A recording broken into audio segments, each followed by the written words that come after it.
You will hear a woman booking a room for a party at a community centre.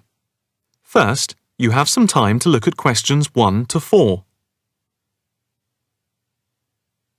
Listen carefully and answer questions 1 to 4.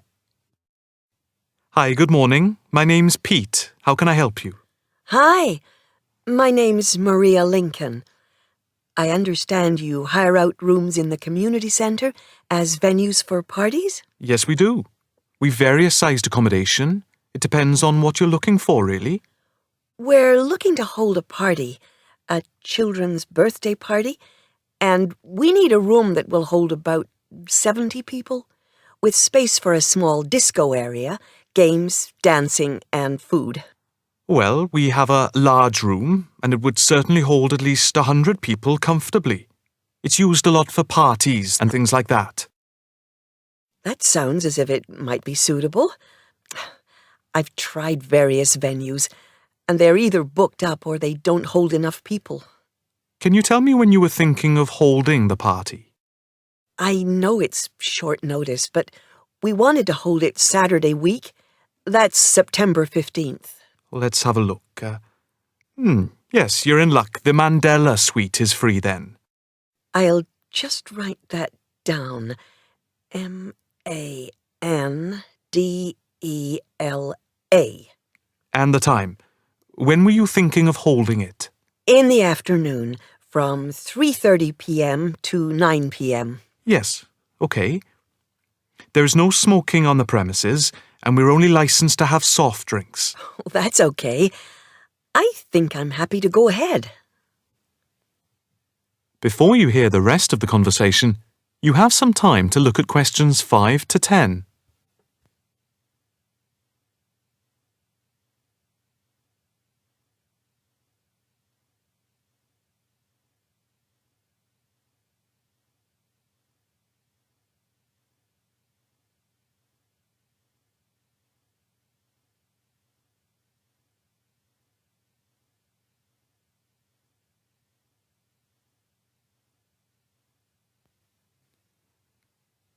Now listen and answer questions 5 to 10. Can you just give your postcode? Yes, it's PA5 7GJ. Fine. And the flat and street number? It's flat number 40, and the street number is 35. Okay, so that's flat 40, 35 Beaches Street. Yes, that's right. And a contact number? My landline is 223279 with the code. But I'll give you my mobile number, which is 07897 293381. Okay, 293381. Can you tell me how much it will cost? It's quite reasonable, actually. It's £115 for the hire of the room, with tables and chairs. But if you want to hire disco equipment, we've got a basic system with speakers and other equipment for £25. But there is no technician around in case anything goes wrong. And of course, it's optional. That would save us carting something from home, but maybe we should bring a spare sound system just in case. We've never had any problem with the system, but you might not want to take any chances. What about catering? Well, we had thought of getting everyone bringing something. We have someone who can do catering for £9 a head, including the cake if required. That's handy, but it's a lot as we have a fairly tight budget. So, you want to go ahead with the booking? Yes, certainly. Okay. I need to take a deposit of £30, which is refundable. The balance needs to be paid 2 days before the event at the latest. Fine. You can cancel up to 2 days before, but after that you lose the deposit. We don't intend to cancel, but is there any insurance we can take out? Yes, there's a form here somewhere. How much? It's, let me see. It's only £9 for the 24-hour period, and that covers you for cancellation, damage, and injury. Well, at least we'd better have a look at it. How would you like to pay the deposit? Cash. I'll just give you a receipt. There you are. 10, 20, 30. £30. Maria Lincoln. Thank you very much. I'm really glad I found somewhere. We have been trying to book a place for the past 2 weeks, so thank you again, and bye for now.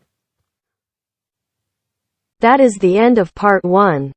You now have half a minute to check your answers.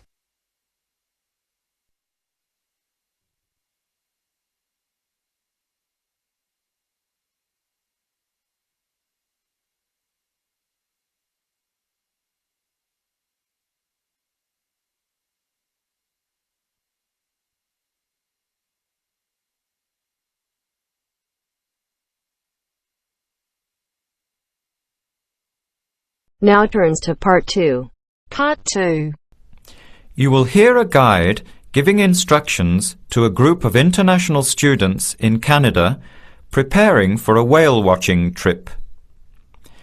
Before you hear the talk, you have some time to look at questions 11 to 16.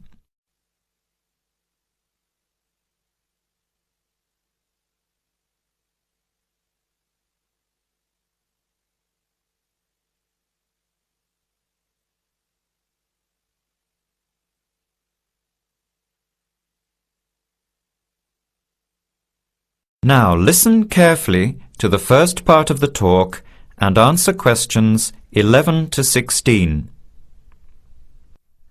Hello, everyone. Glad to see so many happy faces on this wild and windy day. Are you all ready to go looking for whales?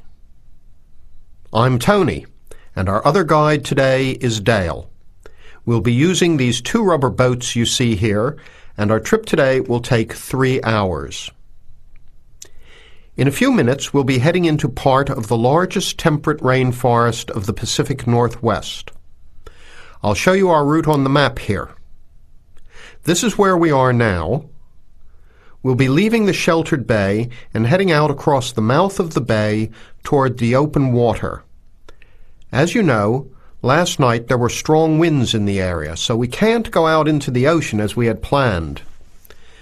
Near the mouth, the water will be quite rough. That's where we are most likely to spot orcas, or killer whales as they are also called. After crossing the mouth of the bay, we'll enter the calmer, shallower waters. This is where you look for gray whales. Then we will continue up this narrow inlet close to the shore. You will have a great view of giant fir and cedar trees that have never been logged. Here is the place to watch for wildlife. You are likely to see bears along the shore and eagles in the sky overhead. Right at the back of the inlet here are the hot springs where we will be stopping for an hour. You can have a soothing soak in bubbling hot water before the return trip. I'll tell you a little bit about the whales now because with the noise of the wind and the engine, you won't be able to hear much out there. As we head out in the boat, we will probably see dolphins first. They are a gray color and quite small, 1 to 2 meters long. They will swim right beside the boat, racing along and sometimes jumping out of the water just ahead of us. They swim very fast, and they are playful and curious. They're really fun to watch. The next ones we'll see are orcas, or killer whales, which are actually members of the dolphin family. They are 7 to 8 meters long, very fast, and they have sharp teeth. Some stay in these waters all year round. We identify them by the distinctive black and white color. They feed mainly on salmon in these waters, but the orca diet can include seabirds, seals, dolphins, and other mammals. They can be fierce hunters, and this is why they are called killer whales. We should start watching for them as soon as we get out toward open water. We're likely to spot the orcas from a considerable distance. Watch for the black and white marking and mist spouting from the blowholes on top of their heads.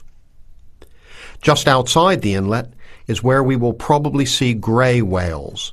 The greys are migratory. They pass through here twice a year, moving from far in the north where they feed to the warm southern waters where they breed. You are very lucky today because several have been reported in the area.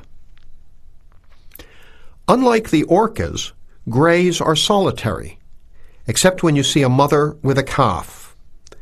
The grey whales are much longer and heavier than the orcas, 14 meters long and weighing up to 30 tons. The grey whales are filter feeders, gathering tiny ghost shrimp from the sand at the bottom. We recognize greys from their tail fins because each one is different. Once we find the whales, we'll come up as close as we can safely. We are allowed to approach the whales no closer than 50 meters. But that feels pretty close when you are in the presence of animals this big.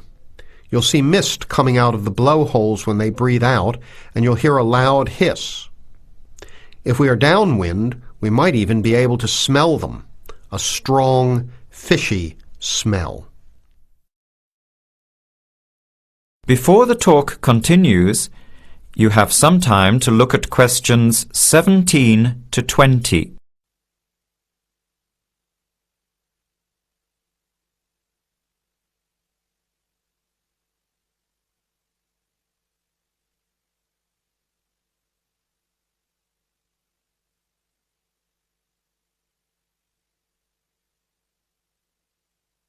Now, as the talk continues, answer questions 17 to 20.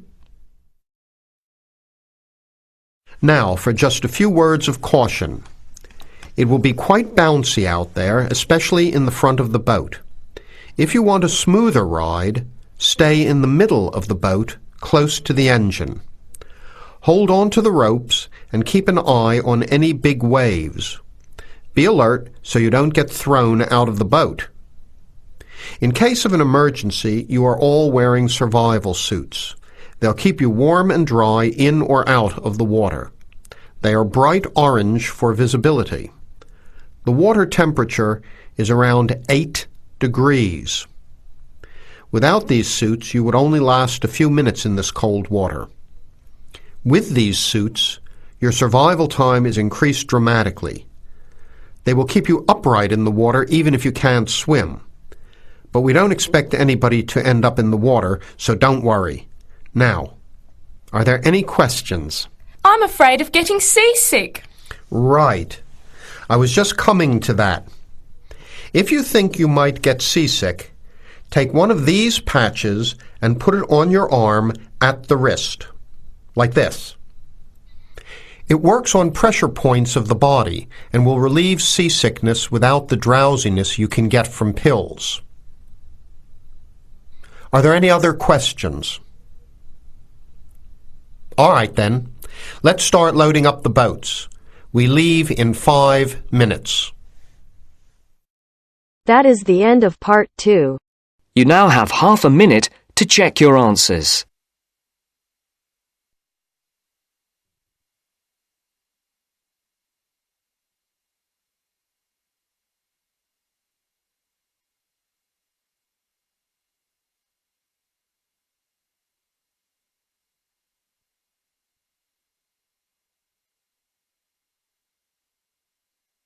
Now turns to part 3. Part 3. You will hear a student union officer's speech. First, you have some time to look at questions 21 to 25.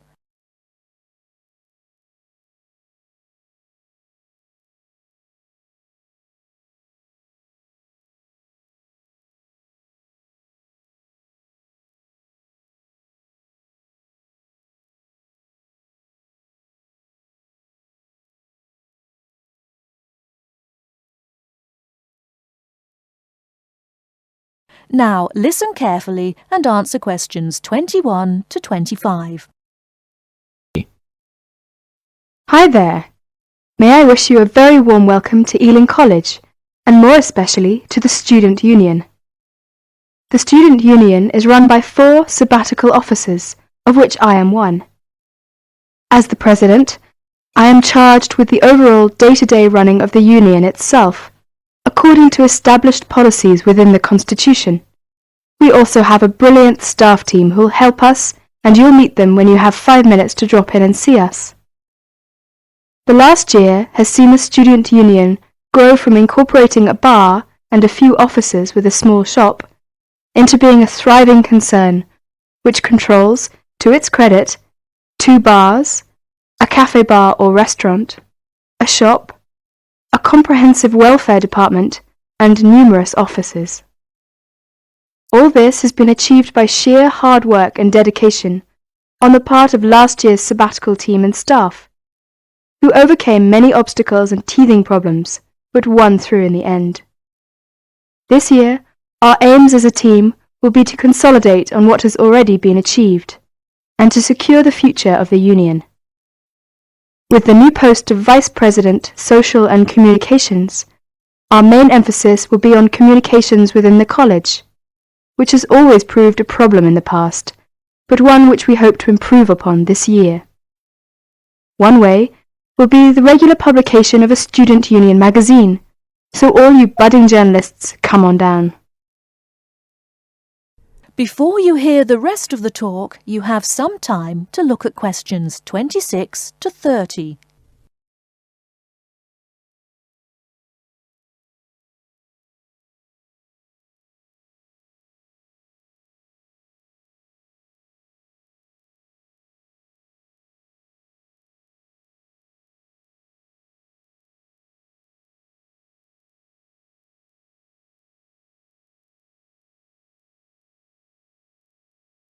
Now listen and answer questions 26 to 30. We are very aware that a lot of you have never had any contact with student unions before, and don't know what they are or what they can do for you. So basically, here's a quick rundown. If you have any problems at all, either when you start college or throughout your time here, don't hesitate to drop in the SU office in the North Building and see Pat, our office assistant. She will be able to help you with most of your day-to-day general inquiries, or if she can't, she will direct you to one of our staff who can. Myself and the other 3 vice presidents are here every day, and if you need to see us, just fix a time with Pat, and we'll be only too happy to help you. By the way, queries or problems can range from a late grant check, finding a place to live and academic matters, right through to the best places to eat, directions to the bar, or somebody blocking you in the car park. We'll give anything our best shot. Please remember, while you're at Ealing, that going to college is not just about education. Make sure you enjoy yourself as well, because believe me, time will fly once you're here. Ealing is a really good place to live, as there is lots to see and do. And don't forget, the metropolis of central London is only 20 minutes away by tube. Finally, the Student Union is an organisation run by students for students. So if there is anything you don't agree with, or you have any new ideas, please come along to the Union General Meetings and don't be afraid to speak up. Or you could give up a little of your time and stand for the Executive Committee, which is made up of students who help us out with lots of interesting things. I would like to take this opportunity to thank all the sabbaticals of the last 2 years who have worked so hard. My very special thanks goes to Winston, Martin and Peter and all the staff who not only did a great job, but have been my good friends as well. Lots of luck and success for your year at Ealing. Work hard, but play hard as well. That is the end of part 3. You now have half a minute to check your answers.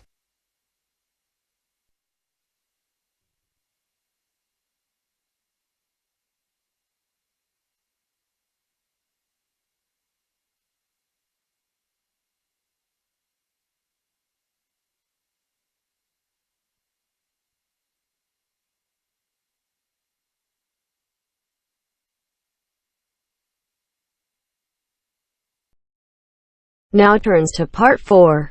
Part 4.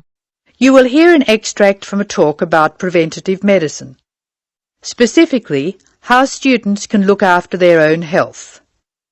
Listen to what the speaker says and answer questions 32 to 40. First, you have some time to look at the questions.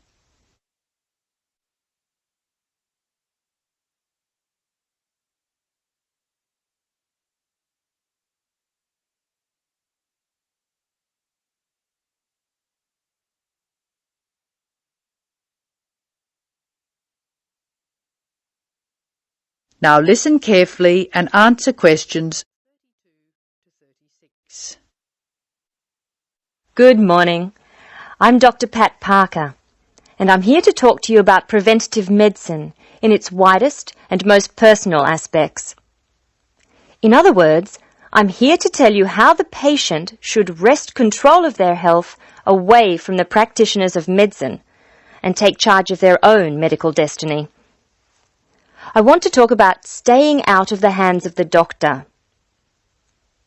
When the patient takes responsibility for her or his own health, and let's decide the patient is male for now, men are in fact more at risk than women anyway, when the patient takes over his own health regime, he must decide what he wants to do.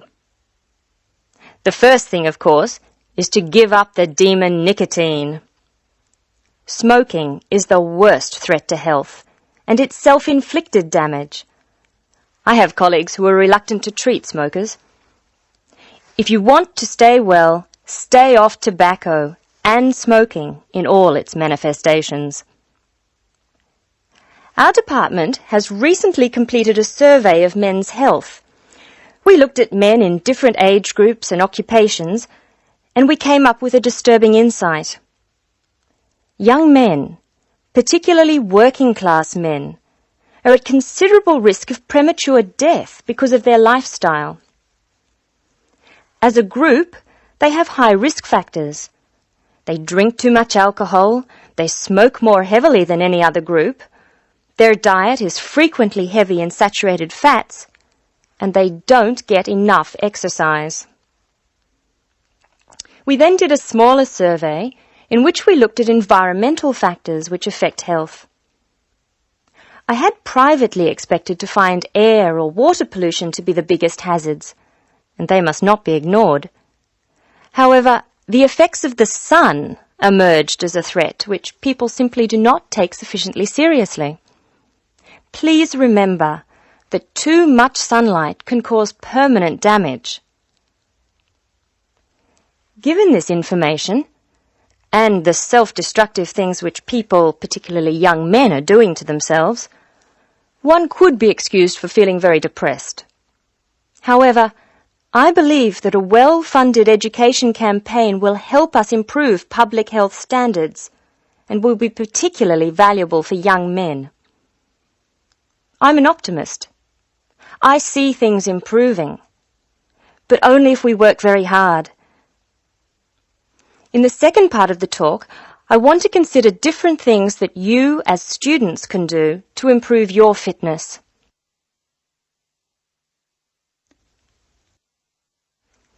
So now I'd like to issue a qualification to everything I say. People will still get sick, and they will still need doctors. This advice is just to reduce the incidence of sickness. It would be great if disease were preventable, but it's not. However, we have power.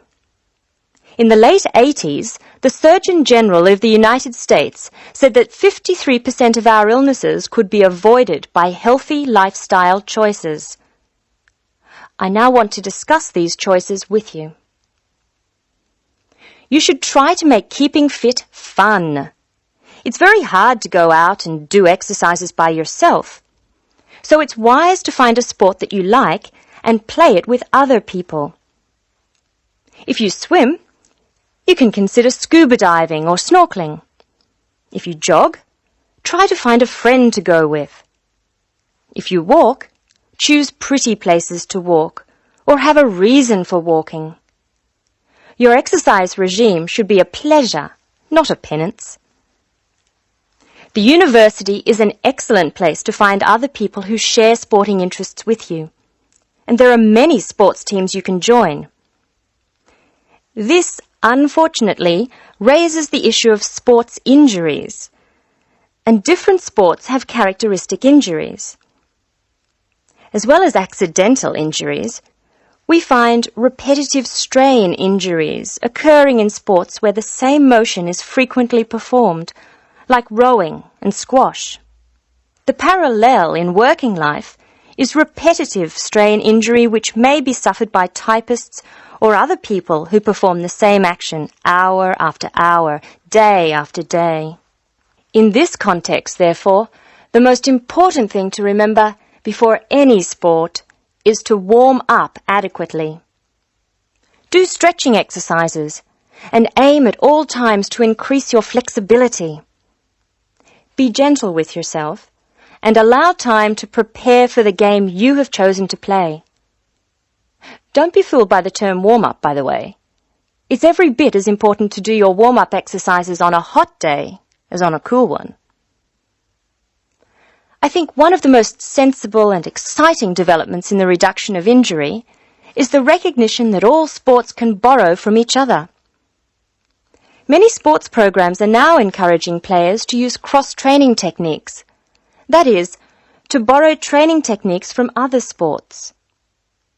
Boxers have been using cross-training for years, building up stamina by doing road work and weight training while honing their skills and reflexes. Other sports, which require a high level of eye-hand coordination, are following this trend.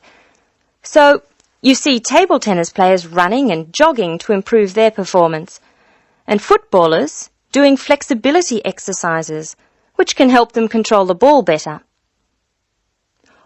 All of these results are good, but the general sense of well-being is best, and is accessible to us all, from trained athletes to people who will never run 100 metres in less than 15 seconds.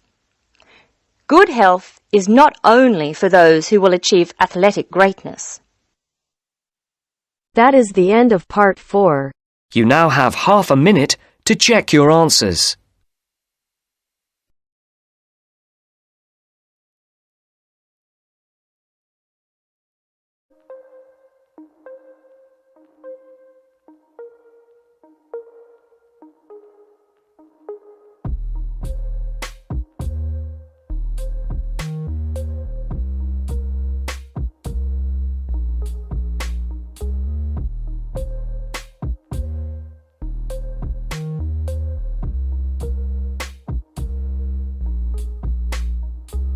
That is the end of the test. You now have 10 minutes to transfer your answers to your Ielts listening answer sheet.